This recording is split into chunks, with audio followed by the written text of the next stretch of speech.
Goraya and Kujira, which Goraya is gorilla and Kujira is whale. So like gorilla whale. That's fun. And then he almost is more than a dinosaur. He is almost more whale mixed with gorilla a little bit. Right. I mean, we don't have really a lot to be concerned about now because, much like his hairline, he's retracted from oh my gosh, becoming president.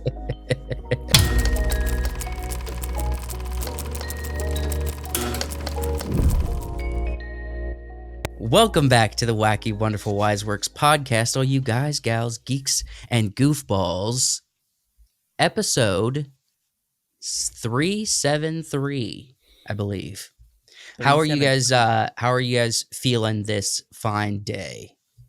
All right. It's kind of rainy, kind of dreary in Georgia, outside. just dreary and rainy and dreary, and yeah, that's the winter in the South. Like my the guy. the song says, "Raindrops keep falling on my head." Yeah, that's kind of what it feels like. Yeah. But other than that, way for a couple of days now. So you don't have the weather to lift your spirits. No. Unfortunate. No. We did. I thought it was cool. Recently, we got to do some blacksmithing. How so? Tell us about that. Blacksmithing. So but obviously not last night for the folks watching. But for me, last night we my buddy Luke was talking about wanting to do a blacksmithing class with these folks a few hours away in Georgia who, they put on a class. They have some options like, it's an all day class, and everybody involved gets to make a knife or an axe. Or he really wanted to make a soup ladle. because it's the soup ladle is really cool looking. It's a lot of a little bit more fine detail work. Sure. And he also loves soup. Right. Yes. Big fan of soup. But also they've been kind of following this company for a little while. Sam, Luke's younger brother, bought a hammer, a blacksmithing hammer from them at Blade Show. Okay. And had it signed by Neil. What's his name? I don't know that I can pronounce his last name, but he's a blacksmith in Hawaii. He's worked with Jason Momoa. If you guys have seen that Jason Momoa promotional trailer, Neil is in that. He's in that trailer, blacksmithing with Momoa.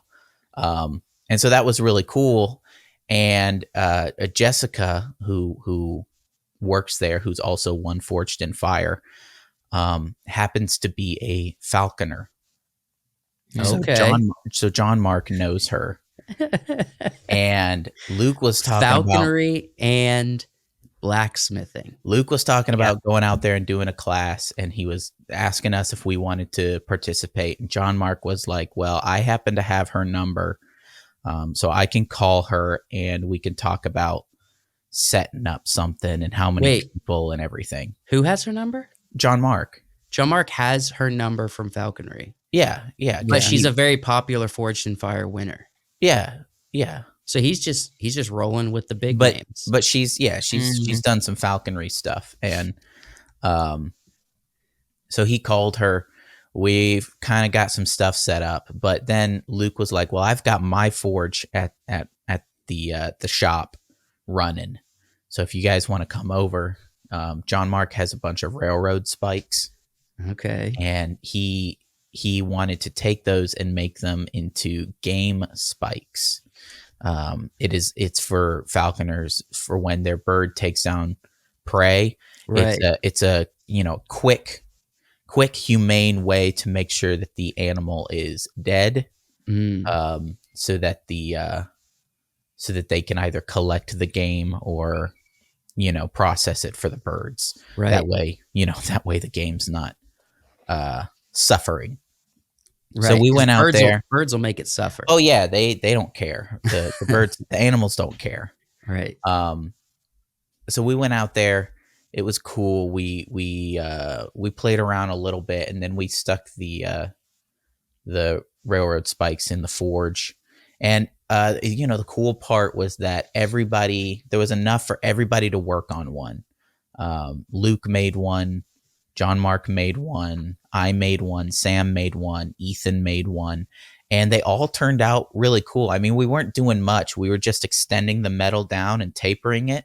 Right. Yeah. And then, once we got it to a relatively decent point, we quenched it, let it cool, and then took it to the grinder and ground it into a nice sharp spike. And it was really fun. Sam made a really cool saber tooth looking one. Sick. Added some personalization to the top, signed his, his maker's mark on there. It was really cool. I that's something I've been interested in. I really like to forge some stuff at some point. I don't know if it's all my thing. I definitely prefer carpentry. I think it's I don't know, more tactile, less blunt force. I don't know. But yeah. Luke's done a bit of that too, working with Gary from our church, and it's cool, man. I love it. I love it. It feels like men work. Also, Jesus was a carpenter, so how much more closer to God can you get? Yeah, and I think Luke likes to. Luke likes I think he likes like the knife forging and stuff, but he really likes the more like blacksmithing element of making like spoons and ladles, and stuff that you can, he really likes use every day. Practical metalwork stuff. Yeah, because like if you make a blade, you're gonna there's a specific use for that, and unless you're like constantly either in a hobby or a line of work that requires blades, a lot of times, like you could be a really you could get an awesome blade if you're a butcher. You know what I mean? Oh yeah, and use it all the time. Or cook. But if you're not, you just want to you want to forge something or blacksmith something that is actually going to be useful for every day, because then when you're making soup, you have a thing you made to interact with during the process. And like we made the spikes, and John Mark was like, "You guys want to keep yours?" And we were like, "No, we're not going to use them. Give them to the falconry people, or put them up in one of the raffles that they do at the falconry events, and let the people who can actually use them and know how to use them use them. Otherwise, they're just gonna sit. Yeah. It's gonna sit somewhere in my. I don't want a sharp spike. Just for you got plenty of sharp things. I got plenty of knives. I don't need a railroad spike, right, to add to that collection. But it was cool. It's satisfying when someone uses the thing you made. Mm-hmm. I think like last year, 2 years ago, I made cutting boards. Yeah. And I don't know, I made cutting boards for quite a few people, and I don't know all who used them, but one person used it and sent it to me as a picture of them using it. And it made me feel good, because I was like, all right, I put time and effort into this. It's a handmade cutting board for the kitchen. It's sturdy, it's thick, it's awesome. Oh yeah, and I used it. And it's just good to see them. It was Anna. And it was good to see them using it. For Christmas, we made a nice sort of mini charcuterie board on that. That's awesome. Cutting board that you made. Yeah. Freaking, I love it. I love it when people use the stuff that I intend, because it feels like it's a form of love. Mm-hmm. It's I gave you love, and now you're reciprocating love. Yeah, that's what I feel like. It's beautiful. Hey, I wanted to ask you guys. Have you seen, so obviously I don't want to get into any politics and like the presidential race and stuff, but what's this new trend with, it's not new, but I feel like, so Vivek, right? Yeah. Vivek Ramaswamy, he dropped out, and he's kind of, I feel like he's in the campaign to be vice president right now. Well, I think he was the highest runner up for the Republicans. Yeah. No, for the vice presidency, or for the for Republicans, he had the most votes runner up behind Trump. I don't think so. Based on what? So in the Iowa caucus, he came in fourth behind Yeah. DeSantis and then Nikki Haley. And then he dropped out then. So that was the only voting thing. The polls, I don't think indicated that. All that to say is he's making the rounds on internet platforms like comedian podcasts. He even went on Friday. He went on Friday Night Tights. Did he really? Yeah, I'm pretty sure. At least yesterday, I didn't see it, but yesterday they were talking about how Vivek was on Friday Night Tights when I was listening. So I was like, he's in the mix of the internet space, and it's smart. Anybody who knows anything about modern day marketing would do that. But it's just interesting to see that. I didn't know if you guys had a take, because right now Donald Trump's just doing speeches and going to churches and preaching at churches. Yeah, Donald Trump's preaching from the pulpits of these churches. Yikes. He is definitely in more of a younger crowd. I did sample his podcast on Flagrant. And he was talking quite a bit about him dropping out and stuff like that. He gave a really awesome tip for people that are starting businesses or comedians or whatever, and it's to have a small notebook where you carry around, and whenever something in life annoys you, make a note of it. Because he said that's how he started his first business. He found something that annoyed him, and he built on that. Find a solution, and it also makes good comedy as well. But sorry to cut you off, Joshua. Go ahead. Well, I was just saying that. Yeah, he definitely is trying to do more of an internet-based thing than anybody else that's running. I haven't seen anything from anybody on the internet except for him, but now he's dropped out, so I don't know. Maybe in next election he'll run again, and maybe he'll be more well known because the internet, and he'll build his I guess internet fandom more by then. Sure, but as long as he doesn't like get VP or get into some form of government and then start screwing and becoming untrustworthy, you know what I mean? I saw a sign. So there's on our way over to Luke's, there's been a big sign on this one person's property that says DeSantis 2024. And then we were driving past today, and the sign had been swapped out for an equally large, just white sign with big marker on it that said "Screw it, Trump, Vivek 2024." I love that energy. It was very funny. I love that energy. I'm going to say this, and then I think we should go into the first segment. But the thing I've heard is people they're questioning him specifically because of him openly being, I guess, what is he, a Muslim or he's Hindu, whatever he is. And I think the blue collar, people who normally Republican lean towards, maybe, they still America, in God we trust, kind of the Christian morals that we started from. They're like, wait, well, we're not going to be if he's president. But then I also think we've sailed from that a long time ago.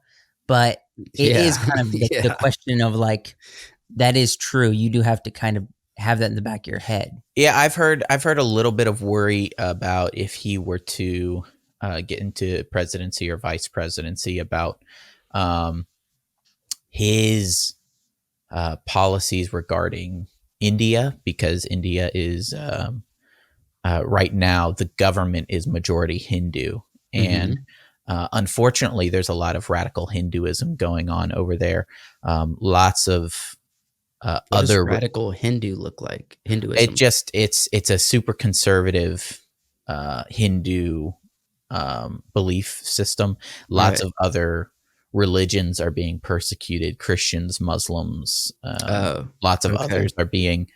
They just don't like anybody who's not Hindu, right? Yeah, they're trying to run a lot of people out, and it's and a lot of people are being hurt by that. And I've heard a little bit from some people about a little bit of worry there, but his policies seem to be, as far as conservatives go, rather conservative. Well, his politics are American, and not his. I don't think his politics are Hinduism.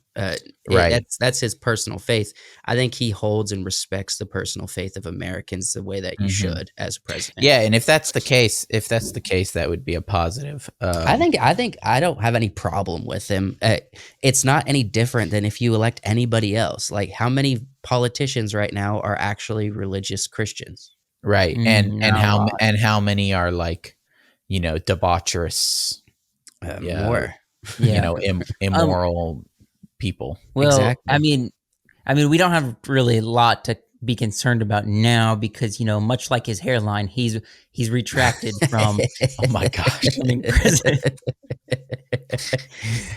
In his 30s, nonetheless. Yeah, dang, that's unfortunate. Well, yeah, let's go ahead and jump right into our first segment. All right. So, because this has been a little bit of a popular subject recently, I've been seeing a lot of people sort of excited, lots of waves being made around the name of Godzilla. Yeah. Okay. And I just kind of wanted to look through, get some of you guys' thoughts and opinions on why this creature is, and I can't even necessarily say the movies themselves. Right. I know why a lot is of the people, character of Godzilla? I know a lot of people have, really strong connections to specific movies in the Godzilla, movie space, franchise history. I'm talking about specifically Godzilla, the character. What is the allure? What makes him special? And I have some thoughts and opinions, but I wanna hear you guys first. Okay, so why do people like any kind of monster? I think monsters in general have been a favorite thing in media, in like entertainment for a long time. Mm-hmm. There's something I don't know. boring about us running away from a monster. Okay, I have a story though as to why I think. All right, so Okay. well, first off, it's for me personally, it's nostalgic, and I think it's nostalgic for a lot of people. Mm-hmm. They had a lot of kids my age, especially my age and younger, had the Godzilla toys, and he was the coolest monster, dinosaur-esque thing that was out there. And I think, some people, it's the same way why people like Donkey Kong. They had the Donkey Kong Game Boy, Right. And you get attached at a young age. That's me personally, but also just the fascinating nature of him as a character, how he's agnostic when it comes to humanity, and he's more and he's 100% on board with just what's the disturbance and what do I need to destroy to get rid of this disturbance. Right. That's kind of the nature of him as a beast, and also just the versatility with his powers and his traveling in the Chord's surface and under the ocean and everything. It's interesting. It's fascinating. It almost in some movies it almost feels like a specific antagonism towards humans. A little bit. But I looking through this topic, I've sort of found that people like disaster movies. Oh yeah. People love disaster movies, and people like dinosaurs as well. Yes. And I think you mix those two together, you get a dinosaur disaster. Big dinosaur disaster, right? There's something I think alluring about the idea of, the disaster you can't run away from, but it has a face. It has an identity. People have always looked at Godzilla, but even when he's destroying Tokyo, just absolutely wrecking them, right, and looking at it and saying, this is a creature that was wronged, and so you almost I think the allure of Godzilla is sympathizing with the disaster. Oh yeah. I think it's a lot of and obviously the first Godzilla is a representation and a sort of an analogy of um, the atomic bombs. But then as time goes on, Godzilla sort of started to become a character. Yeah. Fighting monsters and Mecha Godzilla. Why do we watch disaster like tsunami movies or earthquake movies? Why? Morbid curiosity, fear. Morbid curiosity, and then throw a dinosaur in there. Yeah, it's the same reason people watch horror movies.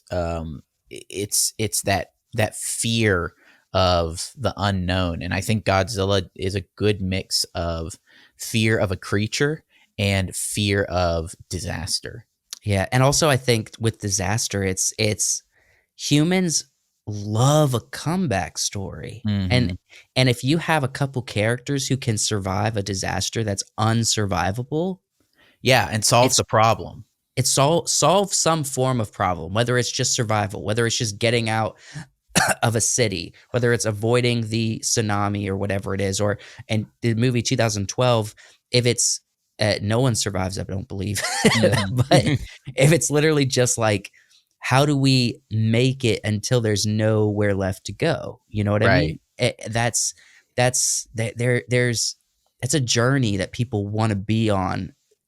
Even if it makes you sad, if it makes you excited, if it makes you fearful, it's a journey that brings you some form of entertainment. I think that's. But also, with the disasters, it's like there's maybe we can survive. With Godzilla, it's maybe we can survive and potentially stop this thing. Maybe, yeah. I think there's that hope lends in there. itself well. I did want to briefly just kind of mention, since we're looking at a little bit of the history of Godzilla, the original name Gojira came from, it was like he was jokingly dubbed Gojira by a worker who worked at Toho. It's sort of a mix between Goraya and Kujira, which Goraya is gorilla and Kujira is whale. So like gorilla whale.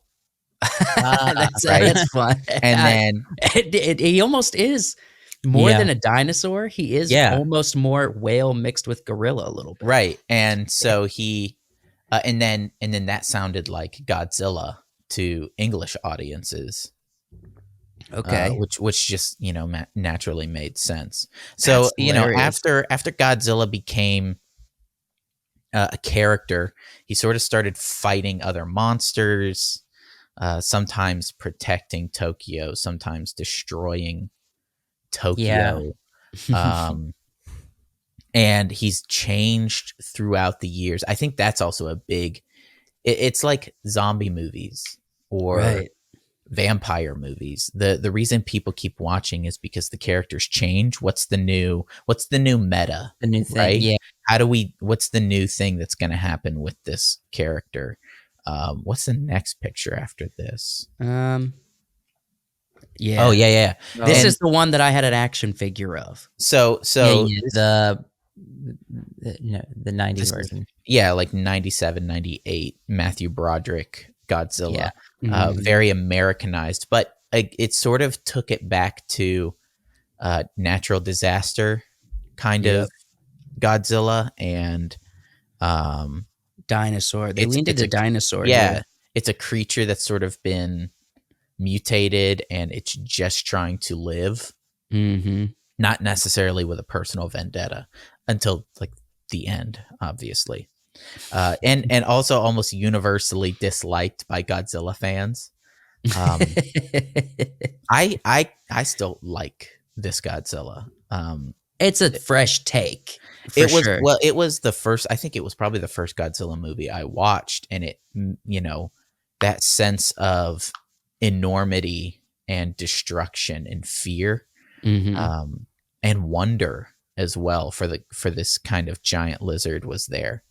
And then obviously it went from this, there's been the This is the that most was a recent huge American one. version, the 2014 MonsterVerse Godzilla. Which, by the way, I know it was a concerted effort by a lot of people, but and I will stand on this forever. I don't care if he changes sizes throughout the movie.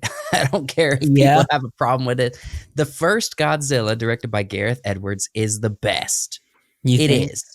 It just is amazing. And I know I in some ways I want Godzilla to be Godzilla. And so I kind of like the natural disaster. They kind of made him into a hero a little bit. But just the ominous feelings around Godzilla coming out of the earth that the first Godzilla brought to us for the MonsterVerse franchise was just brilliantly done. It was just done so wonderfully. The Godzilla in that movie is fantastic. I think it's really cool. I can't get over, in Avengers, they're twins, and then in Godzilla, they're married. The two actors. that was weird. That was weird to me. I watched the video. Because they're actors and they're not related in any way. It's weird. Literally back-to-back movies. I watched a video that was like talking about that. It's like it was weird to watch Aaron Taylor Johnson and Amelia Olsen go from siblings to married. Yeah. Their agents, something's weird about that.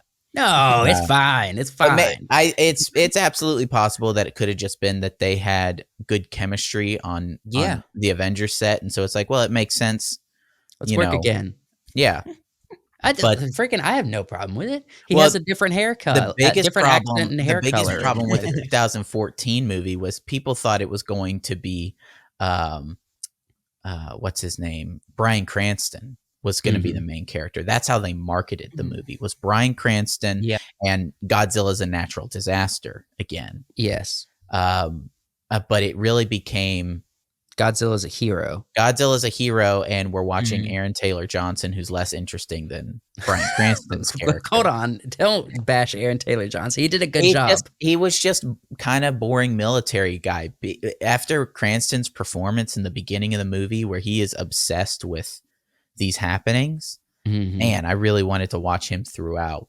And then obviously Godzilla becomes a superhero as the movies go on. Yeah, and we're literally getting Kong and Godzilla as Avengers, and they've changed his body style. The biggest issue I had with like the most recent Godzilla Kong trailer is when Godzilla starts running and he's pumping his arms. Right? Right? When previously his arms are out front like a dinosaur and he runs like this. Yeah. Right? With his arms kind of tucked. Clearly they took inspiration from something. And what's the most famous running scene in all of cinema history? Tom Cruise. That's what he's doing. That's what Godzilla is doing. He's pumping his arms. He's doing the Tom Cruise.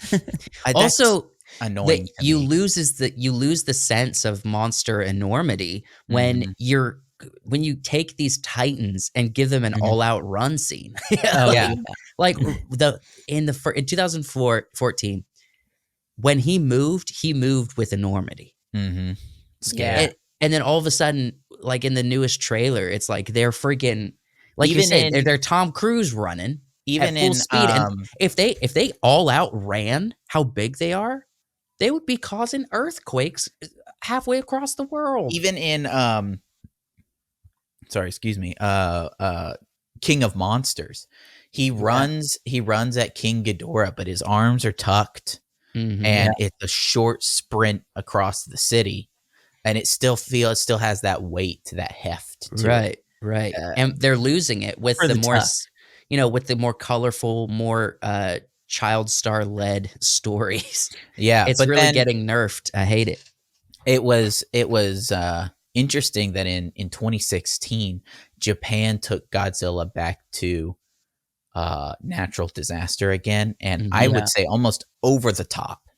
They made a Godzilla is this mutant creature. I've never seen this before. That evolves slowly through the movie. Starts out as like, this thing crawling on its belly and vomiting blood throughout the city, as the radiation changes it and it morphs, it looks, Godzilla in this movie, the Shin Godzilla movie, looks like it's in pain, like throughout the movie. Yeah, it Right. does. It's But it also- horrifying. But you're right. It gives it more of a horror style as opposed to it's a fresh take. I mean, it's the same. I don't think you can be any more upset with this as you were with the 90s, I believe it was that. Wait, who made that one again? Which one? The The one we 97? looked at. Yeah, the one Matthew we looked Broderick? at. Matthew Broderick. I don't you can't know. be more I upset almost- with this as like his take on the other one. It's except they're adding almost a morbid horror vibe to Godzilla as a character, or like more frightening, if you would. And I can't be mad at it. There's so many different versions of Godzilla. I like, look, this is one of the few IPs because there are so many different versions of Godzilla, so many different stories around Godzilla. Is he a hero? Is he a disaster? Is he, I don't know, is he literally a horror story? I'm okay with experimenting. I'm okay with trying it out because at its core, it's a simple story. So you have room to play with. And I think I think you're right. I think that's why the most recent Godzilla -1 has gone back to Godzilla as sort of a somewhat tragic creature that was mutated by the radiation and is going after Tokyo, right? Because that's where it feels the malice has originated from, and people love this movie. Yeah, people are saying best Godzilla movie ever. Yeah, which that's a high bar, and especially I've looked for the like solid numbers on how much it cost them to make this movie. The one I keep seeing is 15 million. But whether that's the actual number, it could be closer to 20 or 30. I don't mean to go off on a tangent, but I keep also hearing people when they react to this, they're like, you could make an awesome movie of 15 million, and other people are like, well, it means a lot of people didn't get paid. You know what I mean? And I'm kind of like, I want to, do we really think that a movie that only has a $15 million budget can't be awesome and everyone gets paid? Like, is that real? Like, do we? No. Is that, also how they do things in Japan is different. They put you in a room and you're in that room for the next week. They work their employees, their animators, everything. But that's also just Asian culture. Like it really is. No one gives a crap about you. Work hard. You know what I mean? Right. If this movie cost 15 million to make, then the dudes in the rooms were working way more than, way more work than for what they were getting paid. Probably as far as American standards go. I think there's something to that, to basically saying earn your money, because American Hollywood is, I'm not saying if there's anything unethical going on with how the laborers for movies in Japan operate, I'm not endorsing it. But what I am saying is let's find a middle ground. Let's look at the creator. They used resources wisely, and they didn't overspend, and it feels like people earned their money. Whereas Hollywood, and a big reason why Disney's just up in arms right now, Disney's just flailing, is because they're paying tons of people for doing nothing or doing very, very poorly done work. And there's something to that spirit of work hard, make something amazing, and earn your money, even if it isn't, top dollar in the market. It's still something, because people are out in the streets of cities or in construction, not all construction jobs, but people are working hard out there. And just because you're in the arts doesn't mean you get a free pass. I know, for example, this Mappa Studios, which is a big anime studio, and they've been putting out lots of projects in the last couple of years because they're a really good animation studio. They I remember when they were releasing the last seasons of Attack on Titan. I remember reports saying that like the Mappa animators are just swamped. They're working incredibly long hours trying to get this, trying to do like Jujutsu Kaisen, trying to do like 3 or 4 other projects all at the same time. They're releasing more projects now than they were then. Right. So I'm hoping they've expanded their studio. Otherwise, these workers are just absolutely swamped with how much Mappa has on its plate. It's quickly becoming one of the most used, most working anime studio. Okay, this is what I think. Look, if you love animation, if you love design, if you love production, there's something beautiful about it. Like if it's just a job and it's not like your passion, then it's going to be hard to relate to this. But there's something to working so hard and working on a skeleton crew and creating something amazing. And I think we need more documentaries about the creations of these things. I mean, look at Peter Jackson's Lord of the Rings. They didn't have the hugest budget, but they worked everybody's butts off constantly for years to get this incredible franchise made. And it was after it was done where they reaped the rewards, you know? Because at the core, they're all passionate about the story. They're all artists. Like the people that were by hand weaving the chainmail together for these costumes.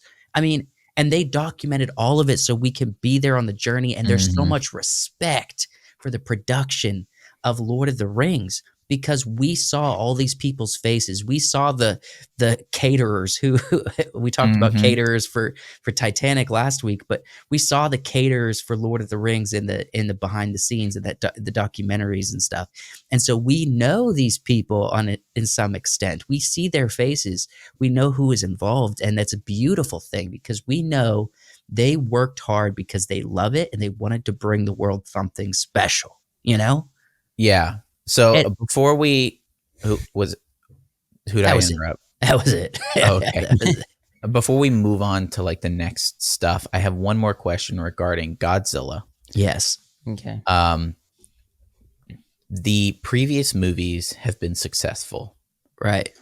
But aside from -1, a legendary Godzilla MonsterVerse movie hasn't been released in the last 2 years. Sure. Yes.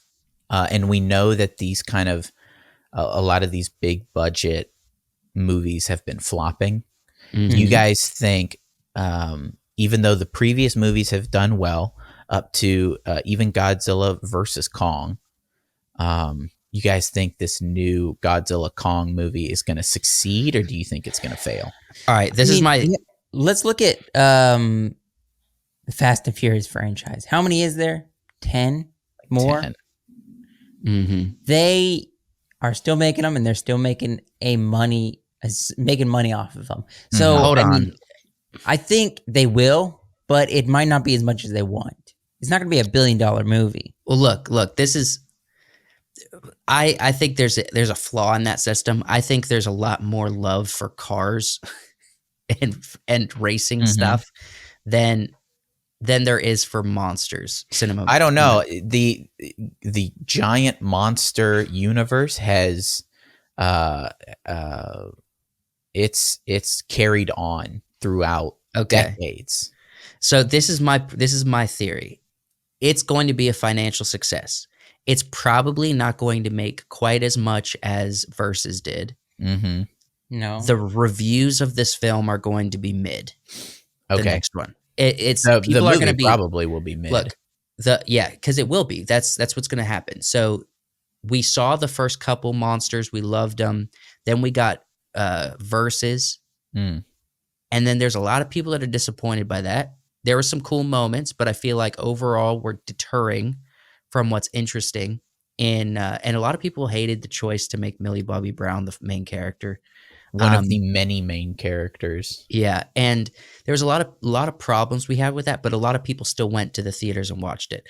I think there's going to be a small handful of people that choose not to go to the theaters to watch this next one. So you'll see a little dip in income, but it'll still be considered a success. But the reviews are not going to be great. Like the reviews are going to. This isn't going to be a round of applause kind of film. You know what I mean? Yeah. I think people are just going to watch it and be like, all right. Okay, I'll give it a 5 out of 10 or a 4 out of 10. You know what I mean? That's going to be what people feel about it, I feel. Okay. It's going to be considered a financial success as far as investment versus reward, but it's not going to stand out. I don't think so. Okay, cool. It's just an easy prediction in my opinion. I feel like that's exactly where it's going. Do you feel the same way? Yeah. No, I'm pretty much on board with that assessment. Yeah, and I love Godzilla. I love that they released -1 as a wild card in there just to show the world what it could be. And remind everyone. I do want to warn you guys. I didn't realize this till I had the podcast made up.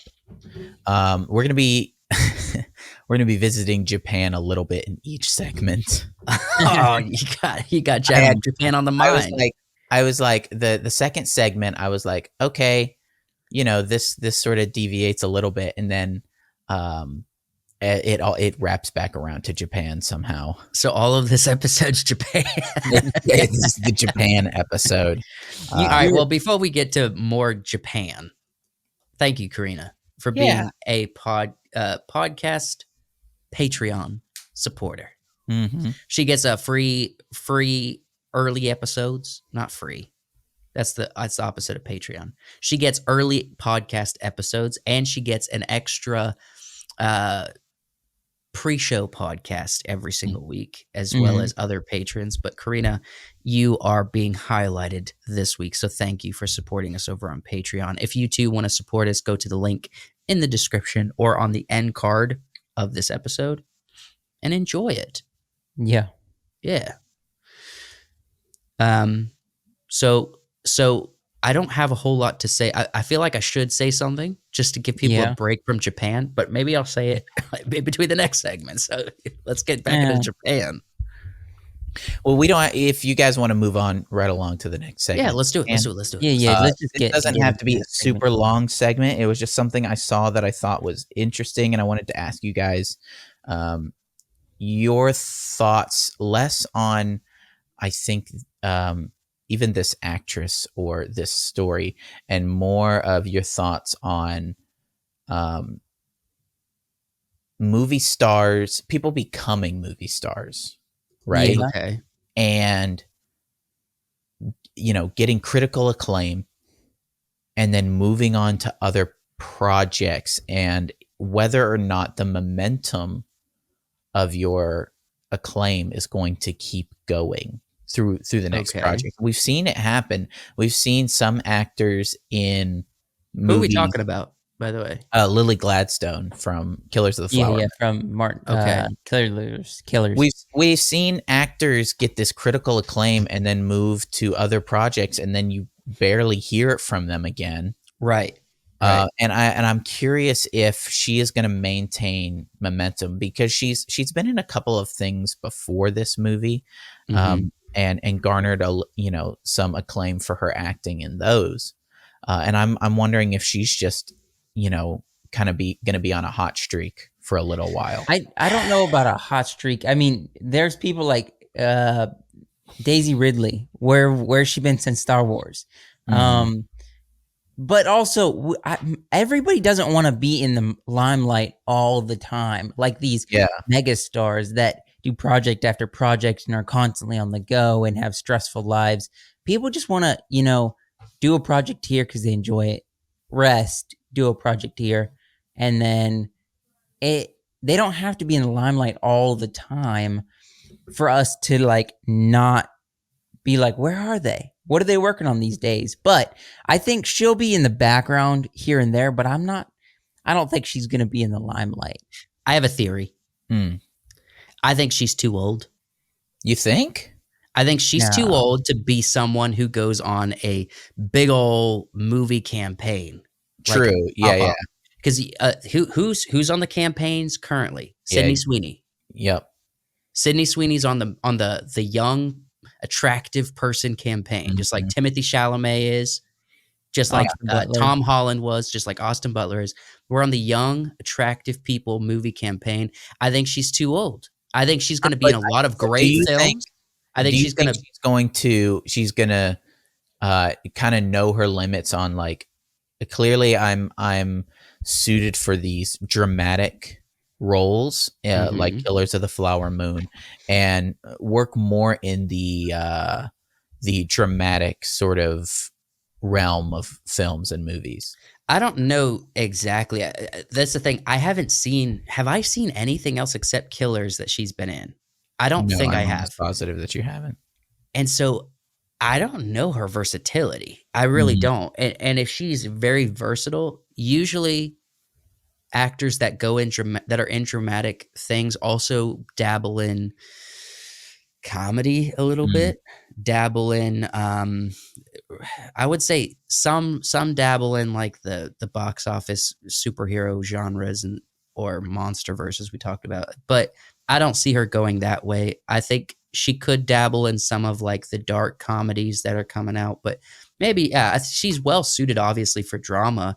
I just don't know her versatility very well. Is she slated to go on to something else? Yeah, so there was an article I saw that was talking about how she's moving on to The Memory Police, which is it seems to be in sort of a similar vein of like, drama. It's actually based on a book, which was not on purpose. I just saw the article and started reading through it.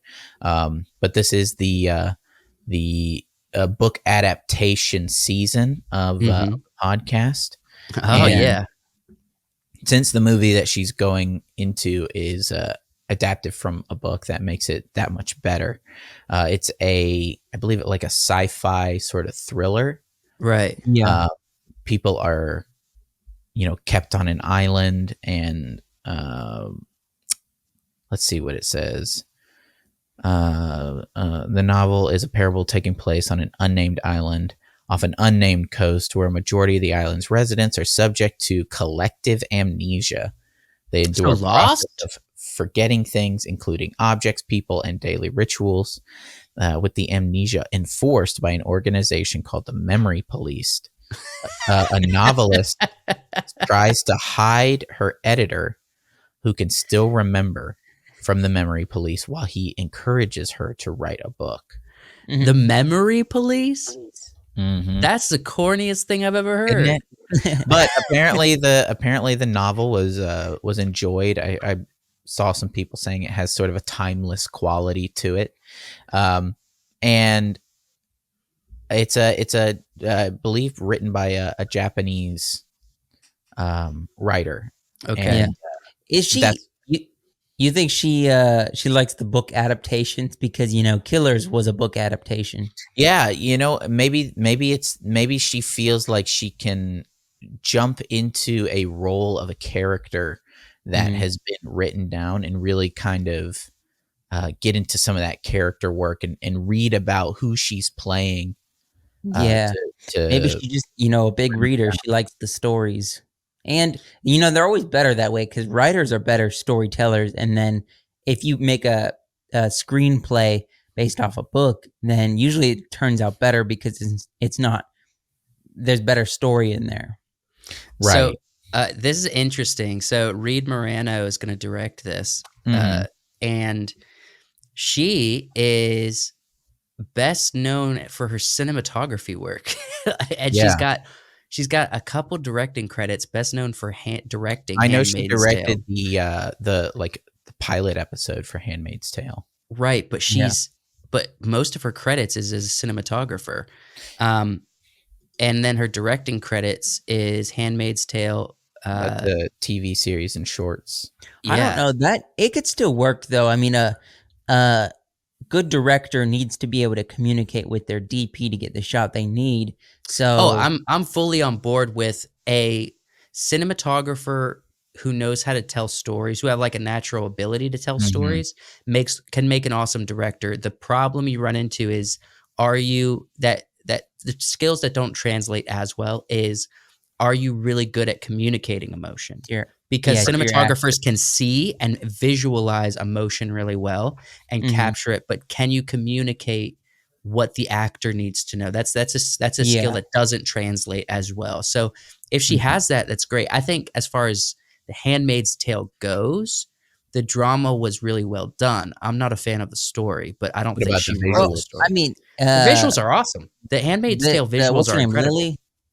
Lily. Gladstone? No, Reed Moran. No, Lily. Lily as the actor. At least what I've seen of interviews and her talking about stuff from Killers, she's very good at, just rolling with it and improvising on the spot. Because her and Leonardo DiCaprio did a lot of improvising for Killers, and so I think as long as she's got the shot she wants with, the camera as a good DP, and then she just lets Lily just kind of do her thing, and Lily knows what character she's playing and telling the story the right way because she's read the book and she's done her research, then I think it'll be fine. I think maybe there could be circumstances, yes, where she's like, she can't communicate with her actors because she's not good at that of getting. Well, I'm not saying actors, anything about her. I don't know her. I mean, I don't know her quality of work yet. But you're right that if you were inexperienced with that, getting the best actors who are good at that is a good idea. I know that she's received an Oscar nomination for Best Actress this year. I wouldn't be surprised if she wins that. A lot of people are saying that she was really good. Who, Lily? Yeah, Lily Gladstone. Yeah. Didn't she get a Golden Globes as well? I'm pretty sure. They thought Leonardo might take it, but Cillian took it, and she took Best Lead Woman. We never talked about that. I don't want to go off of this topic. We did. But you weren't on the episode. You were not on the live, I think. Well, no, we briefly talked about it, and you said I had started the movie, but I haven't gotten to the end of Killers yet. You never finished it. How did you think of the end of Killers for Leonardo specifically, his acting, especially at the trial? It was the same as the rest of the film. I mean, he was more emotional. No, I disagree. I don't know what you're pointing out there. Leo was the same level of good acting through the whole film, but I would not say it's his best film he's ever done. We need to sit down and get Wyatt to watch the movie. Look, the complexity of character and the amount of details with his character that he has to work through in Inception is a lot more dense than this character, in my opinion. Okay. What about her character?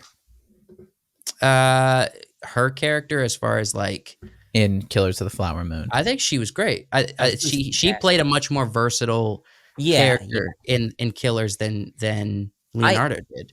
I think she should have won the role over Leonardo, but I think Leonardo definitely did his like best performance in this movie. No, she definitely deserves to win. She did a fantastic job. She deserves. If Leo gets an award, I don't think it's for this movie. What do you say? I am what? Fight. You just want to give all the props to Oppenheimer and Cillian, and they were good. I don't want to downplay that, but you just don't want to give any props to this movie. Leonardo did the character perfectly, but I am telling you, it was not as hard of a character than other roles Leonardo has done. And so I'm saying it's not the most impressive performance, the most impressive character he's ever acted as. He was hard for this movie. He went hard. I'm saying he did a good job. I'm just saying the character wasn't as good as other characters he's played. Okay. One more question, and then we'll go back to actually like segment. Lily Gladstone. Do you think he was packing his cheeks at the end? Packing his cheeks with tobacco?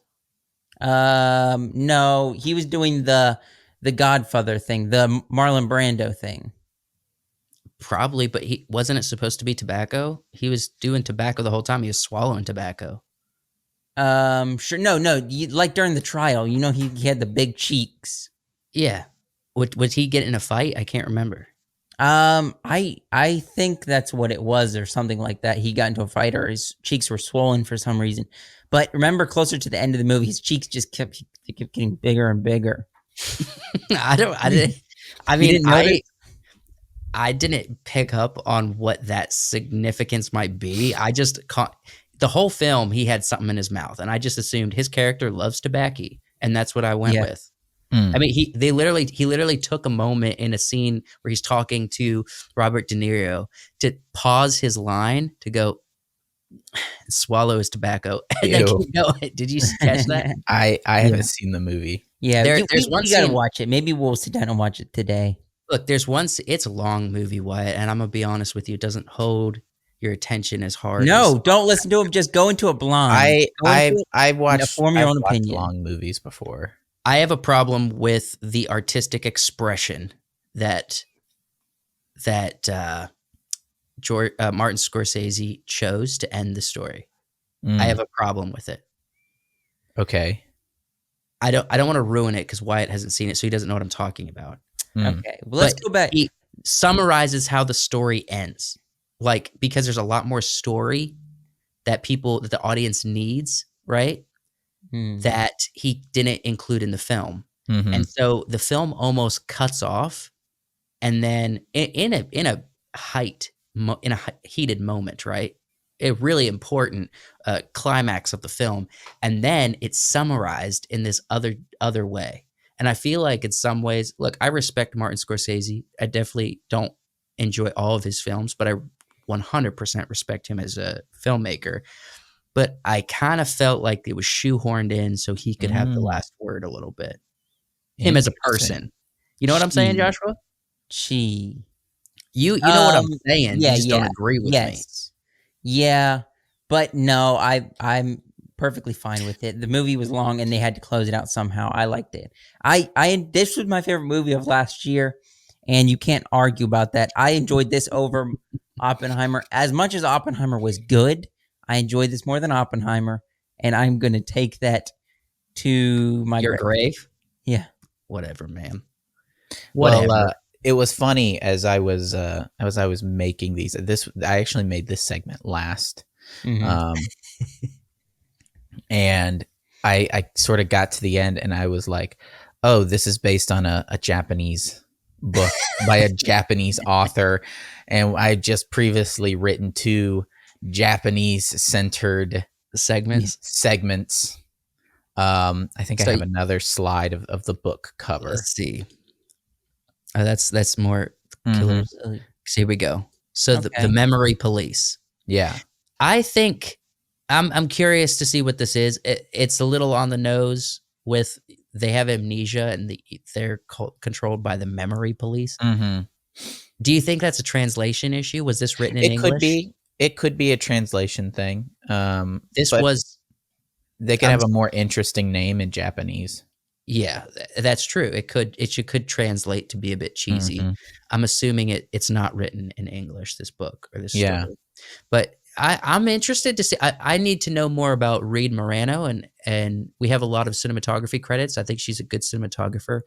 She did The Place Beyond the Pines. She did the work on that, and I really enjoyed that film. Very interesting take. Did you guys ever watch that movie? Place Beyond the Pines. Behind the Pines. You got Bradley Cooper, Ryan Gosling. I don't think I saw that one. So it's long. It's interesting because what they do is they tell 3 stories in that film, and they don't tell them simultaneously. They do the full story, end it, and then start the next one, end it, and then start the next one and end it. Okay. And so it's an interesting story structure. She didn't write it. She didn't direct it, but she did the cinematography. I thought the cinematography is really well done on that.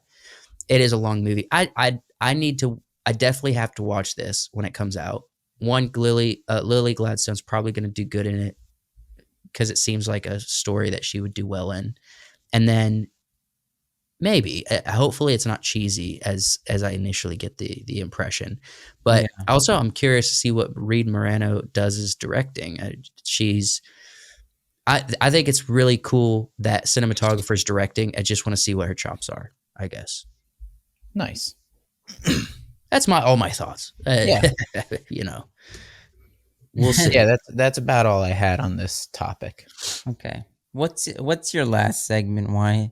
Joshua, why are you just rushing us along? You're like, oh, freaking. He goes, oh.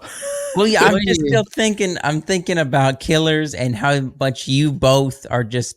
I don't look at me. I haven't It's seen a the good movie. And I haven't seen the movie. disappointed with it's you not fellas.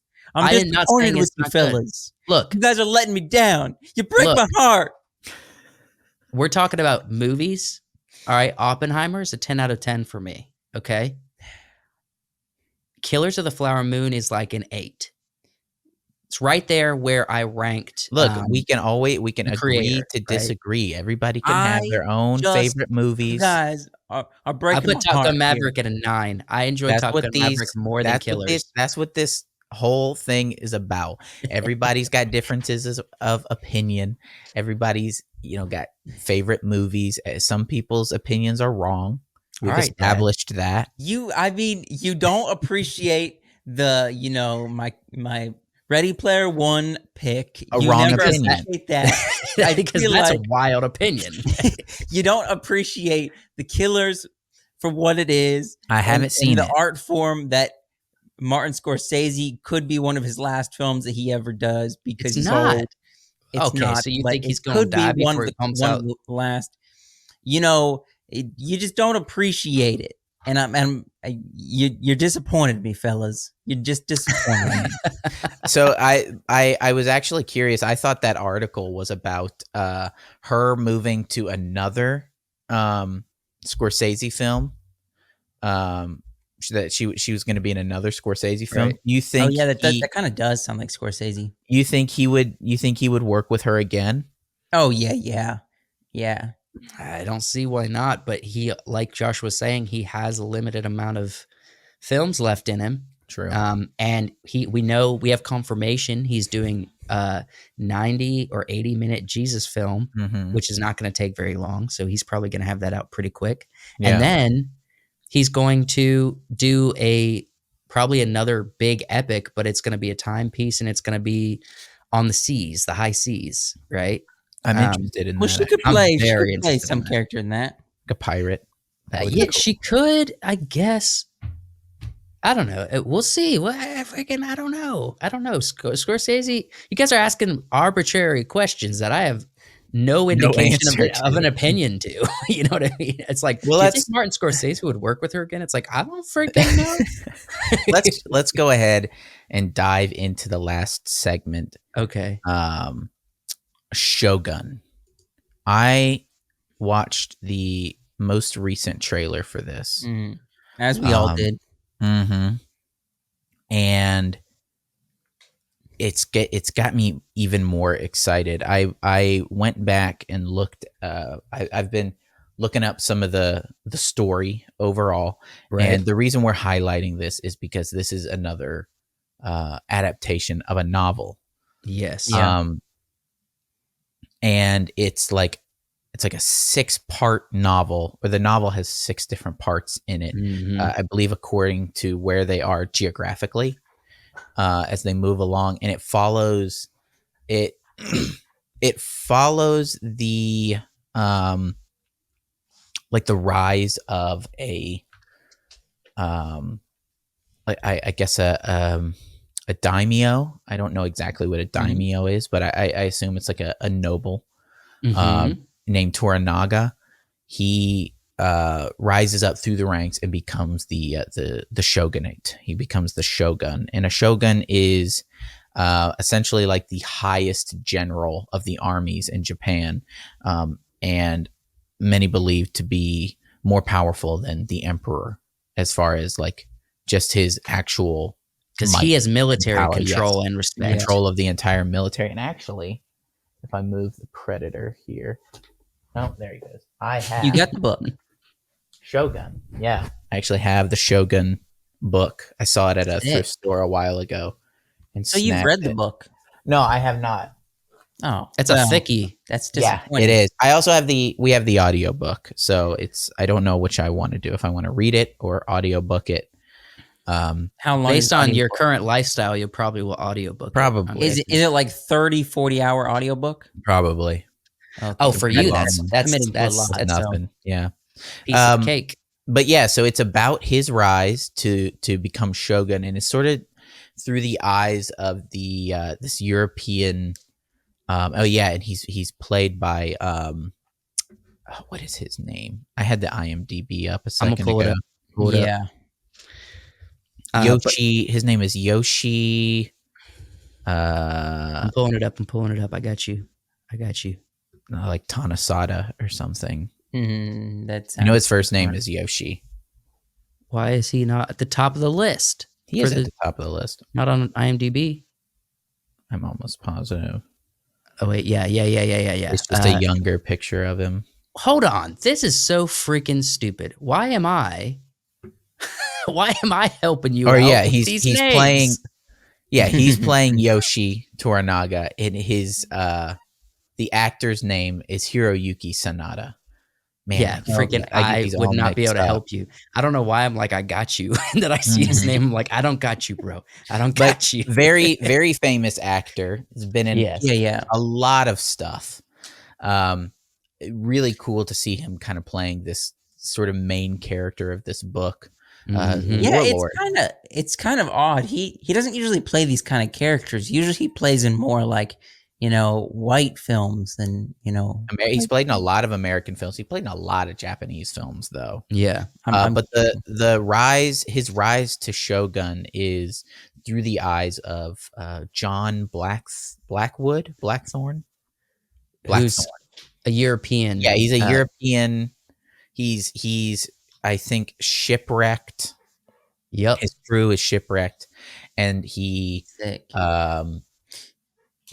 makes himself useful as a helmsman for the Japanese. Is this a movie or a show? Show. It's a TV show.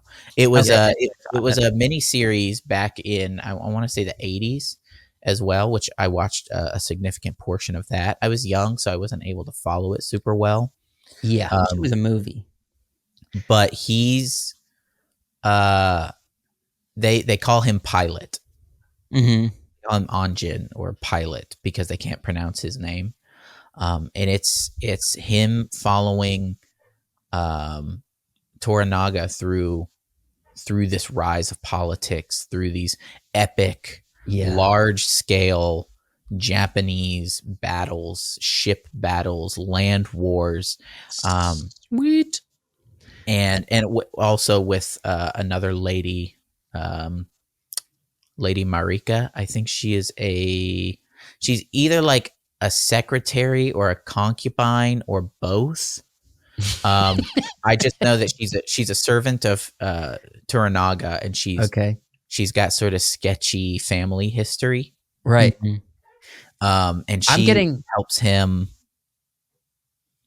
like learn Japanese and get into like the culture of the Japanese, and eventually I think he meets up with his old crew and is kind of flabbergasted at how kind of barbaric they are. Europeans are. Yeah, this is I'm gonna be honest, I'm getting some serious. Now, do you think The Last Samurai was based around Shōgun a little bit? It could have been. It has a lot of similar themes. A ton of similar themes. Yeah, the observation of Japanese politics through the eyes of an outsider. Yeah.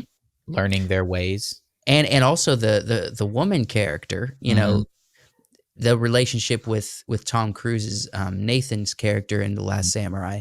And then, but yeah, it's kind of like the Shōgun or his rise to fame is going to probably have a little bit of an emotional journey, the same way that Ken Watanabe's journey was as being a samurai. Yeah.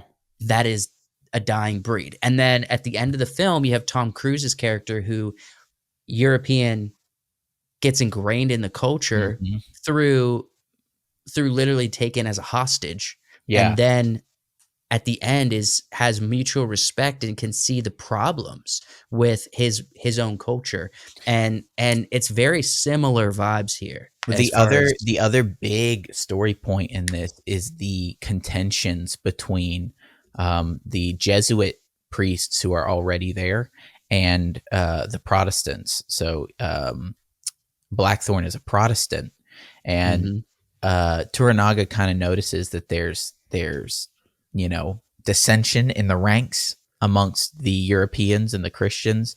Right. So there's a big sort of political, religious aspect to this. Cool. It's from the trailer. This looks like it's going to be awesome.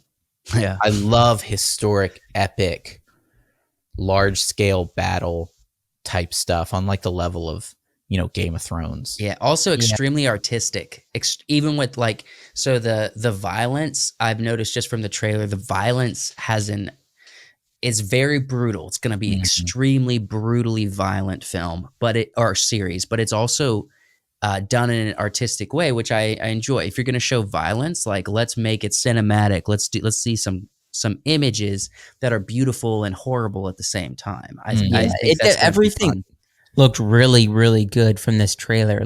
Very big, cinematic. I had problems with the first trailer. The second trailer is alleviating some of those problems because I feel like the second trailer actually was attempting to give us a story or the placement of some of these characters in the story, where the first trailer just felt like a montage of cool looking shots. Well, knowing kind of what this is, it's the rise to shogunate through the eyes of Blackthorn, right? Knowing that that's the story, does that sort of help you? If you're going into this kind of 100% feel like the direction. Yeah,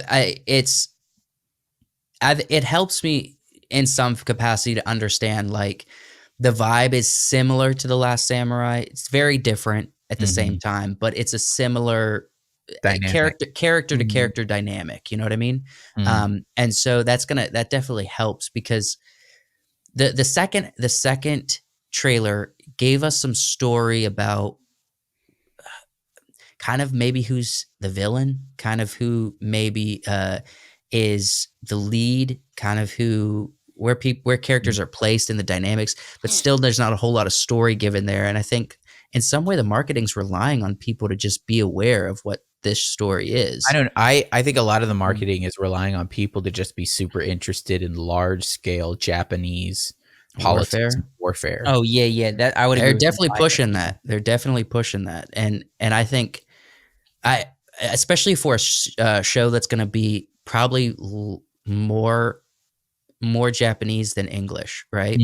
It's going to require a lot of reading for me. It's going to require a lot of paying attention. I kind of need a framework there. But what do you guys think of this large scale battle historical epic being turned into TV shows? It seems like that's been happening a lot recently. It definitely happens a lot more recently. I wish it was a movie. I don't think as many people will watch it if it's a movie, but I think... Wait, you mean the opposite? You think not as many people are going to watch it because it's not a movie? No, I think more people will watch it because it's a TV show. And really? if it gets thrown on a streamer, I think so. I think if it was a movie and someone had to go to the theater and watch it, they're not as many people are going to watch it. It's a big story. Yeah, this is being released on Hulu. I wish it was. Yeah, so they definitely will get a lot of eyes. And we're also going to have to sit through a lot of commercial breaks. Oh my gosh. So many commercial breaks. Yeah, I think you may be right. Maybe it pops off and has bare level eyeballs on this show. But we also run into the same issue we had with Oppenheimer. Our timepiece stories as popular these days. Well, sort of. Timepiece is, I think, different. Timepiece is different than historical epic. Okay. Large scale warfare, politics, and intrigue is different than just that's why so many people were interested in Napoleon. Yeah. Because it was like, large scale warfare, whether the movie delivered on that or not, but this seems like it's attempting a Game of Thrones level scale. Yes. With his the adaptation of this book for historical Japanese. But the difference between Game of Thrones and this is it's not only doing a scale of Game of Thrones, it's doing an art of, I don't even know. I don't have a good example. It's going to give us visually awesome stuff. Whereas Game of Thrones was like, we have a lighting setup and we have the camera and we're relying on the intrigue of the story and the characters to really do a lot of work for us. But this is actually going to be a cinematic masterpiece. Well, this is also a historical piece over Game of Thrones is all fiction. Yeah, fantasy. Yeah, but that doesn't change the fact of how hard you go with the cinematography. True. And the composition of everything. We couldn't find the budget hasn't been released for this. But from the sets, from the costumes, from the visuals, from the people, I want to say that most of the people in this scene are probably real. Some at the back might sort of start becoming CG eventually, but there's a lot of people on these sets. The CEO of FX did an interview with the Hollywood Reporter and said this is the biggest budget they've ever had for FX that they've ever done. So we don't have numbers, but it's getting a lot more than the Bear. Look up and really everything. quick. Biggest FX budget. Let's see if anything comes of that. Series budget, maybe. Top 15 expensive TV series ever made. No. This is saying FX usually spends about $3.5 million to $4 million per hour on its dramas. Ryan Murphy's American Crime Story franchise is closer to $6 million per hour. So it's a far cry from a Game of Thrones budget still. I'm guessing, right? So per hour can be labeled as per episode, pretty much. Right. So we could say it's possible that this could be running 10 to Game 15. of Thrones. Yeah, Game of Thrones was 10 million an episode.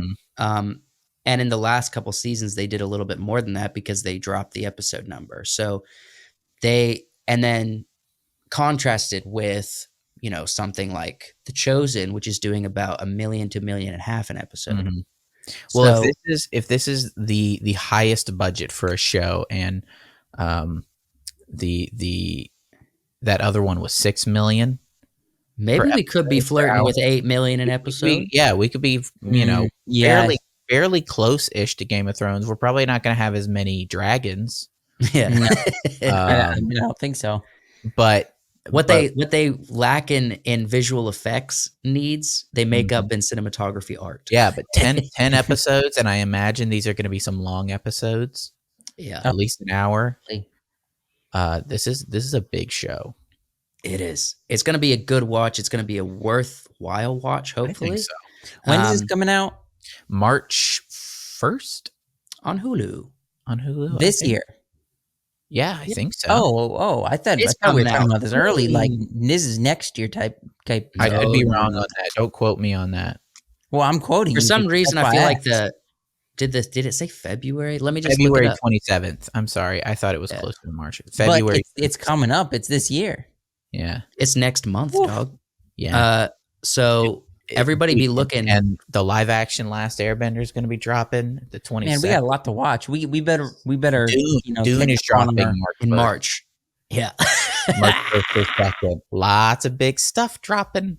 We got a lot of good stuff to talk about. It's exciting. And we could stop talking about freaking Killers of the Flower Moon, for goodness sakes. What? What? Yeah, I'm never talking about Killers ever again. Well, then I'm never talking about Oppenheimer again. You can't. Wow. It was awesome. How can you avoid it? I'm glad you guys got to come in here and see these two brothers arguing about, a high level, excellently definitely directed and acted movies. We stepped into the world of Japan, and you heard two brothers arguing. That's basically hot take. I could have made the story of Killers of the Flower Moon better than Martin Scorsese. Ooh, Nah, just kidding. big words. I don't got good enough experience for that. I've never even been on a Hollywood movie set. So how would I know? I've been on my own. Well, that's the episode I had. Yeah. I debated doing a game, but really no real solid game was coming to me. Sometimes you got to pull it out your butt. Right. I mean, just your butt's you gotta. Never mind. Keep going. I just I wanted some a little bit of serious stuff. Mm-hmm. So everything from whale sharks. What was it? Whale. What was Godzilla based on? Gorilla whale. Gorilla whale. Everything from a gorilla whale to a Shōgun. To memory police. To memory police. Big Japanese energy on this episode. Yeah, and we'll finish it with just one phrase that I think we all can get behind. Ready? Trump Vivek 2024. That's what I say.